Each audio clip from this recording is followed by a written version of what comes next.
प्रकाश का अपवर्तन कैसे होता है ये जानेंगे।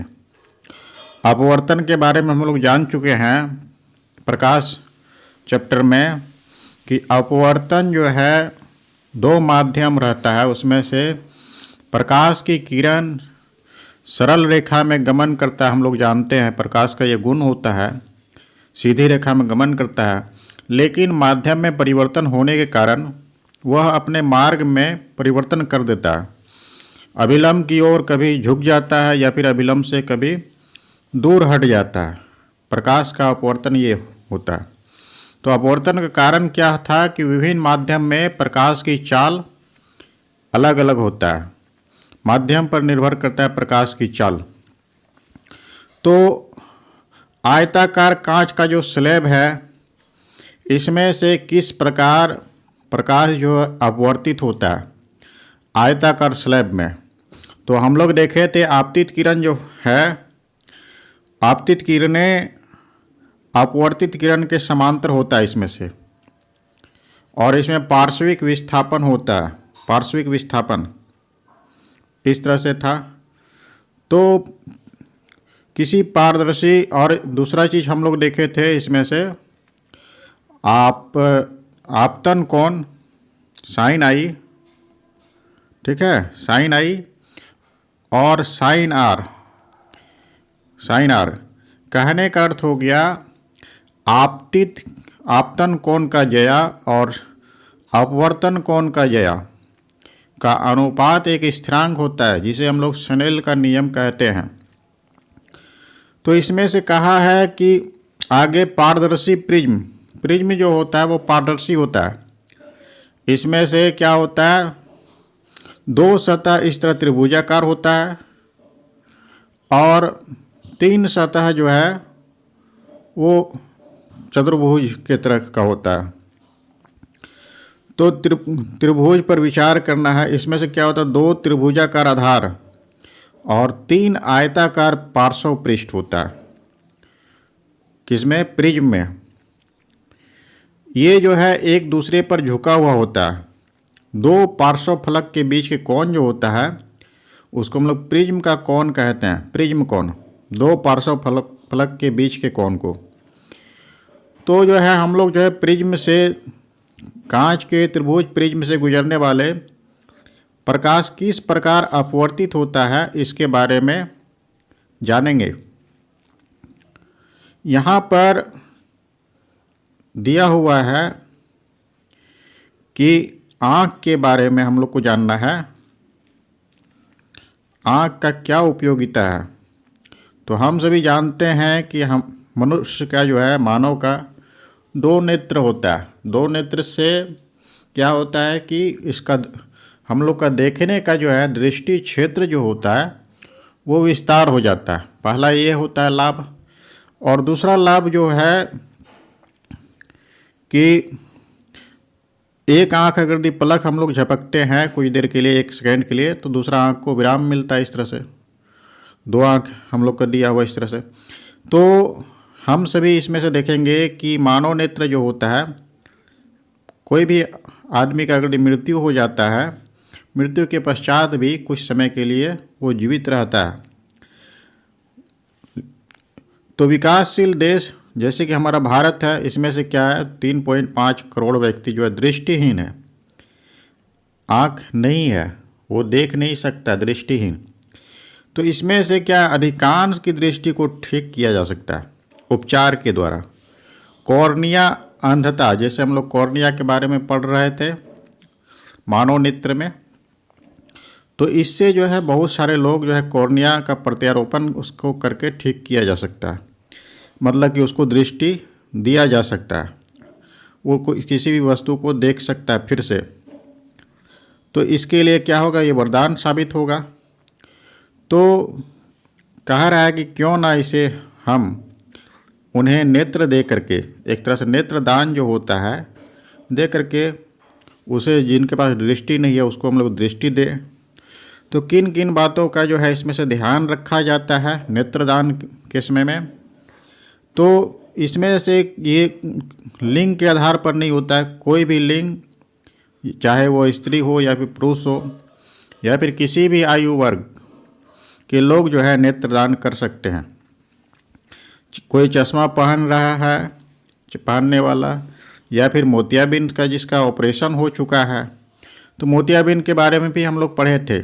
अधिक उम्र होने के कारण नेत्र लेंस जो है धुंधला हो जाता है, उसके ऊपर जो है एक परत जम जाता है, जिसको परत को हम लोग ऑपरेशन करके शल्य चिकित्सा के द्वारा हटाया जाता है।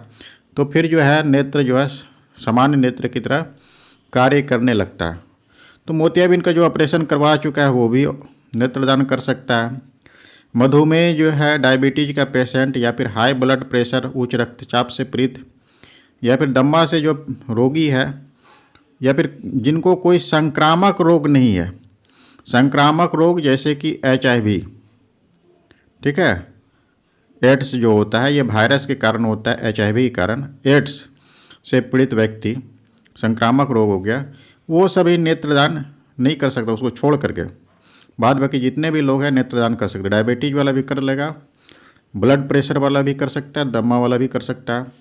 तो मनुष्य का नेत्र जैसे हम लोग देखें मृत्यु के पश्चात भी जीवित रहता है 4 से 6 घंटा तक। नेत्र निकाल लिया जाना चाहिए, नेत्र बैंक को सूचित करना चाहिए। तो नेत्र बैंक जो है, जो व्यक्ति मर गया है उसका जो है घर पर या फिर अस्पताल से वो नेत्र को निकाल सकता है। इसमें से ज़्यादा समय नहीं लगता, 10 से 15 मिनट का समय ही लगता है और बहुत ही सरल प्रक्रिया होता है। तो जैसे कि संक्रमित व्यक्ति, जैसे कि एड्स हो गया, हेपेटाइटिस बी हो गया, या फिर रेबीज जो होता है, रेबीज जो होता है कुत्ता, बिल्ली या फिर बंदर के काटने से होता है रेबीज। तो अगर यदि कुत्ता बिल्ली अगर यदि काट लेता है तो उसको क्या होता है, एंटी रेबीज का वैक्सीन दिया जाता है, जिससे वो ठीक हो जाता है। फिर जो है ल्यूकीमिया, एक्यूट ल्यूकीमिया जो होता है, या फिर टेटनस का जो है, टेटनस, हैजा हो गया, हैजा तनिक शोध, मैग्नेटाइटिस, या फिर मस्तिष्क शोध जो होता है से संक्रमित है, ये सभी व्यक्ति जो है नेत्रदान नहीं कर सकता है। तो नेत्र बैंक जो है नेत्र को एकत्रित करता है, मतलब कि जो दिवंगत व्यक्ति है उसका नेत्र को निकालता है, फिर उसका मूल्यांकन करता है, ठीक है, और फिर उसको वितरित करता है, जो जिसकी आवश्यकता है उसको दान दिया जाता है। इस तरह से सभी दान किए गए नेत्र का चिकित्सा के उच्च मानदंडों द्वारा मूल्यांकन किया जाता है। जो उसका मानदंड है उसके आधार पर मूल्यांकन किया जाता है। फिर जो है प्रत्यारोपण के मानकों पर खरे न उतरने वाले नेत्र को अनुसंधान या चिकित्सा के क्षेत्र में प्रयोग किया जाता है, उनका भी प्रयोग हो जाता है। जो नेत्र जो है किसी भी व्यक्ति को नहीं लगाया जा सकता है उसको जो है अनुसंधान या फिर मेडिकल के क्षेत्र में, मेडिकल के शिक्षा के लिए उसका प्रयोग किया जाता है।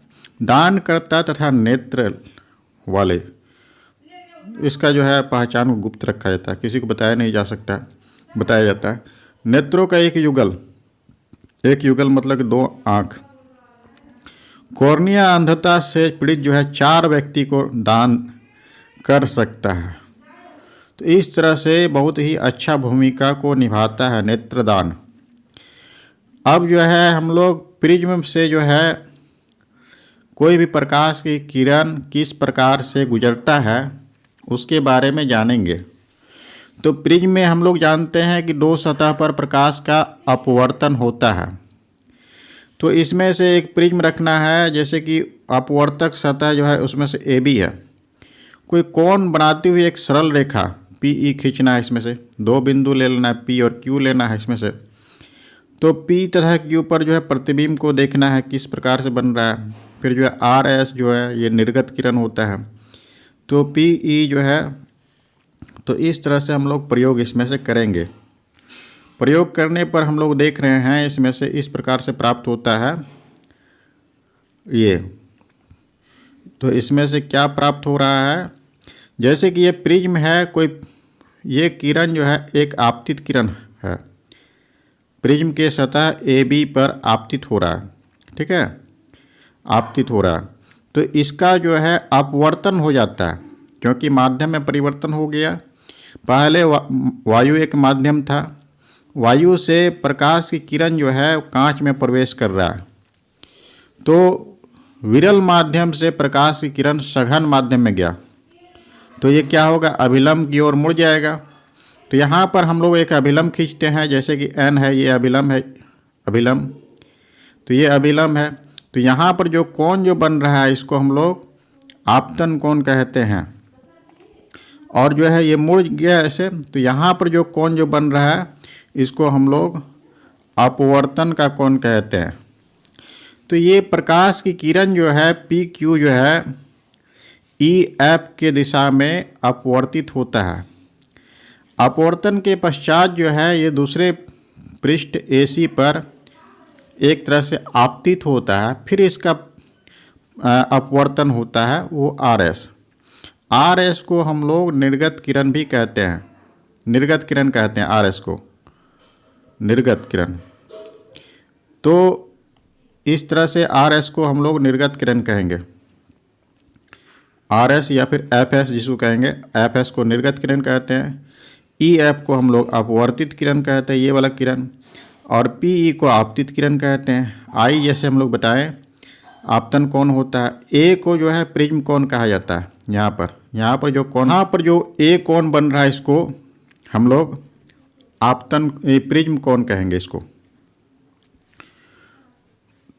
और जो है निर्गत कोण जो होता है, निर्गत कोण यहाँ पर जो बन रहा है, निर्गत किरण तथा अभिलंब के बीच में जो कोण बनता है उसको हम लोग निर्गत कोण कहेंगे।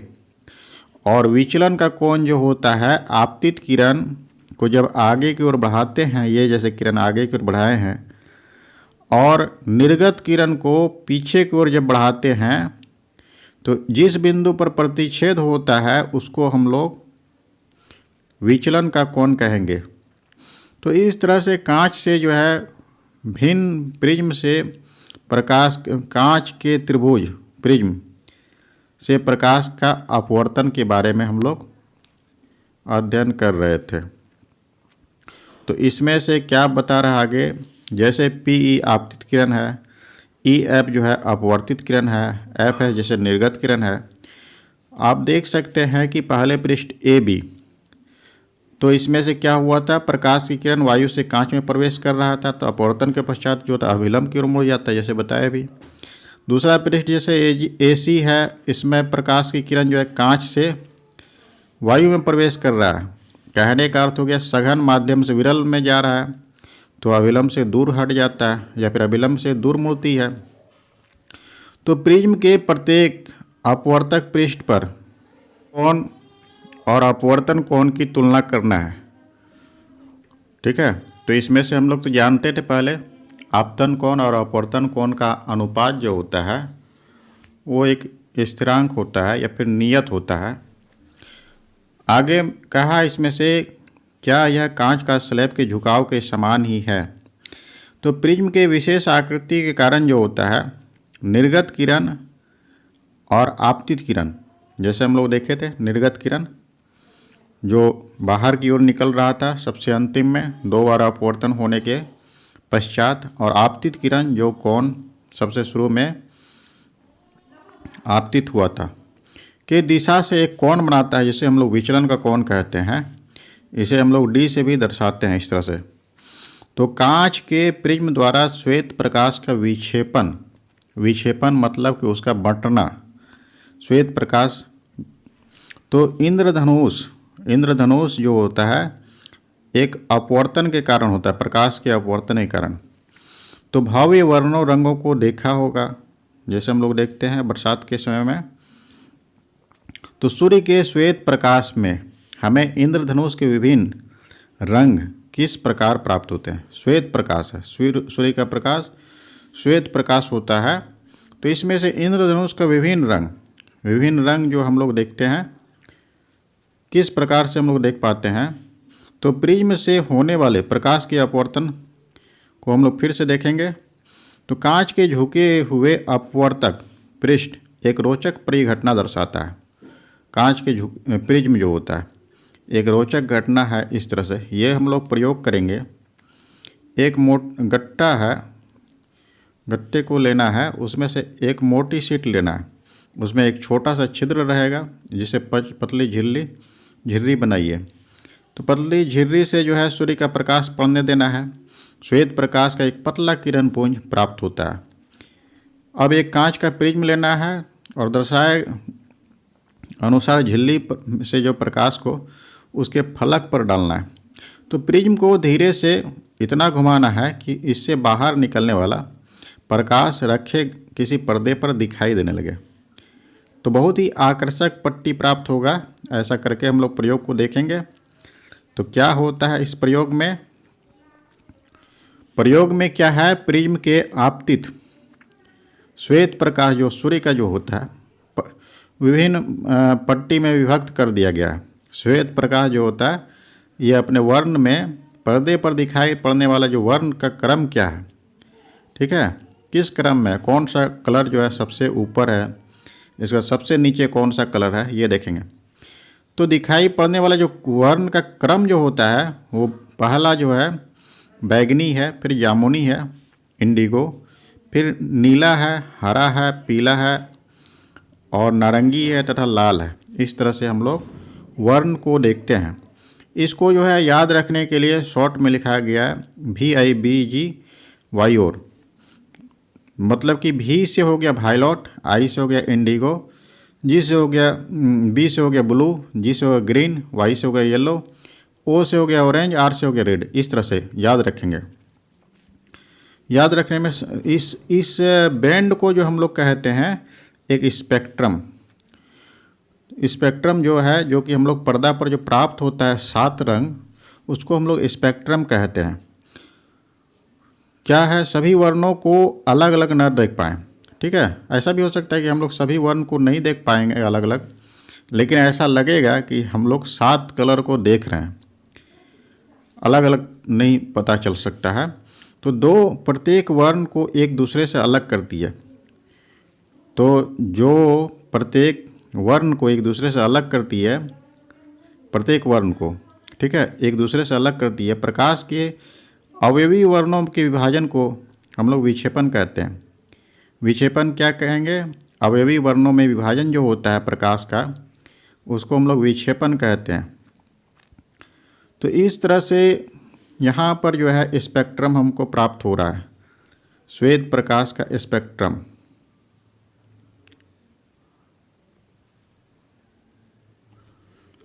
हाँ, तो यहाँ पर जैसे कि कांच का जो है प्रिज्म जो है इसमें श्वेत प्रकाश का विक्षेपण जो है ये है, श्वेत प्रकाश इस तरह से आपतित हो रहा है, ठीक।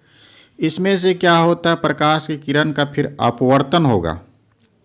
अपवर्तन हुआ यहाँ पर इस तरह से, तो विभिन्न कलर में जो है ये अपवर्तित हो जाता है। फिर यहाँ पर जो हमको जिस पर्दा पर जो इस प्राप्त होता है विभिन्न कलर, विभिन्न रंग, प्रकाश के अवयवी वर्ण जो प्राप्त होता है, वर्णों में विभाजन, इसको हम लोग स्पेक्ट्रम कहते हैं, श्वेत प्रकाश का स्पेक्ट्रम। तो श्वेत प्रकाश प्रिज्म द्वारा इसके 7 अवयवी वर्णों में विक्षेपित हो जाता है। श्वेत प्रकाश प्रिज्म के द्वारा, ठीक है, 7 अवयवी वर्णों में विक्षेपित हो जाता है। हमें ये वर्ण क्यों प्राप्त होते हैं, इसका कारण जानेंगे कि श्वेत प्रकाश 7 वर्णों में विक्षेपित क्यों होता है, इसका कारण पता करना है।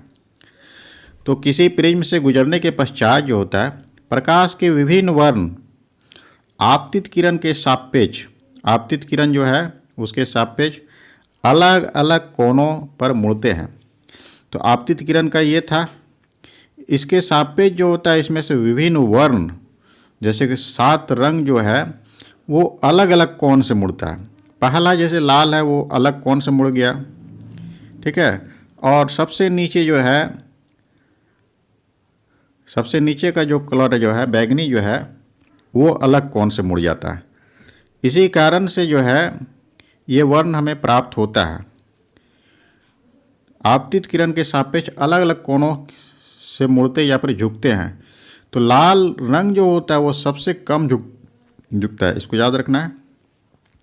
लाल रंग सबसे कम झुकेगा और बैगनी रंग जो है वो सबसे अधिक झुकता है, ठीक। इसलिए प्रत्येक वर्ण की किरणें अलग अलग पथों के अनुदिश निर्गत होता है। निर्गत होने का कारण क्या है?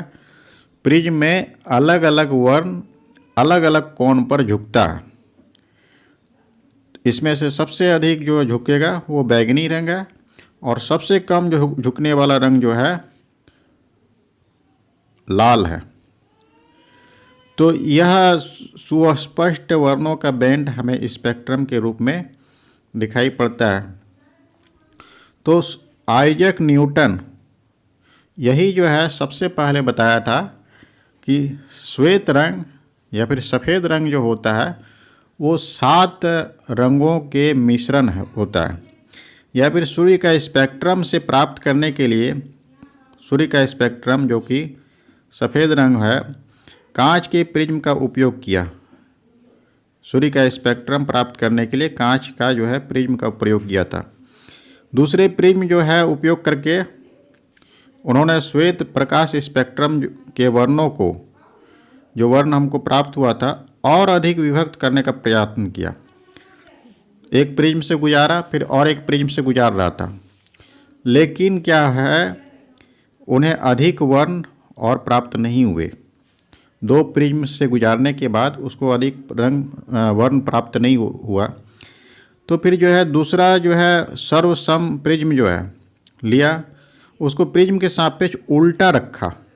ठीक है, पहले सीधा रखा था, सीधा रख करके उसको लगा कि और अधिक वर्ण हम प्राप्त कर सकते हैं, 7 वर्ण से अधिक, लेकिन ऐसा नहीं हुआ। अब क्या किया, उस प्रिज्म को फिर से उल्टा रख करके प्रिज्म के सापेक्ष, पहले प्रिज्म के सापेक्ष उल्टा रखा। तो इससे जो है स्पेक्ट्रम के सभी वर्ण दूसरे प्रिज्म से होकर गुजरा। 7 रंग जो था वो दूसरा प्रिज्म से होकर गुजरा। तो दूसरे प्रिज्म से जो है श्वेत प्रकाश का किरण पुंज निर्गत हो रहा है। फिर से क्या हो रहा है, सफ़ेद स्पेक्ट्रम ही प्राप्त हो रहा है, श्वेत रंग।